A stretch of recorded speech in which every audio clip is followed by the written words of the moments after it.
Hello. Well, I've just acquired myself a beaver, but it's not this one that has all the bits attached. It's this one. Admittedly, there's a few bits missing, but it's got the makings of a very exciting project. So let's go and have a look at it. So, for a start, we can see it's air conditioned, which is pretty good.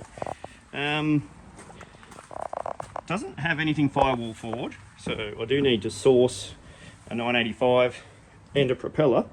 It has a seat, which is very handy for sitting on. It doesn't have a steering wheel. It has a sign that says GPS not approved for IFR navigation, but I'm sure we can fix that. That's probably not an immediate issue. Has more air conditioning down there. There's more seats. So what it appears to have happened via the logs is it had been rolled over. So someone had reskinned it, and I mean this was the roof of it, that is. And you can see there that a couple of bits where it's got dings and stuff like that, but essentially the roof skin is practically new. It appeared to have been done not long before it stopped flying, and you can see from the inside there, it's actually really nicely protected, primed, sorry, and no real corrosion.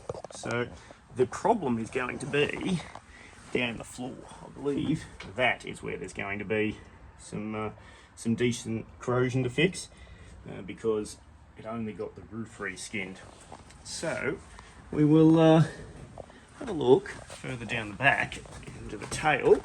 I'll get my trusty torch out, and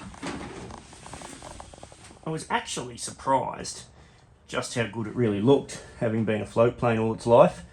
I tell a lie, it was originally a crop duster like most of them have been, but then for the last 70 years it's been a float plane.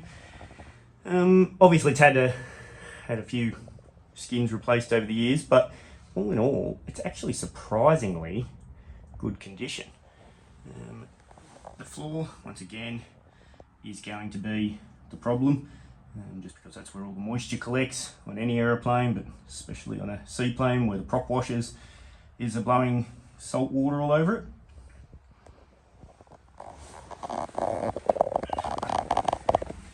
it. This one is been modified at some point with the cabin extension mod, so that's why it's got the not only the original round window which goes there, turned into a big square one. It's got the extra square one and then an extra square one. So it can be a 9-seater all up. It's also got the AWT wings on it, which I've never flown prior on a Beaver, but it's hard to see as well. But it's got vortex generators, and these wings have tanks in them, so 304 litres a side rings a bell. Whereas the Beaver originally has the 3 underfloor belly tanks with the filler just there, which I do still have the tanks with it as well there down the back of this container. But the wings are also slightly droop tips on them, and they supposedly make for a higher speed wing. High speed being a relative term when it comes to a Beaver.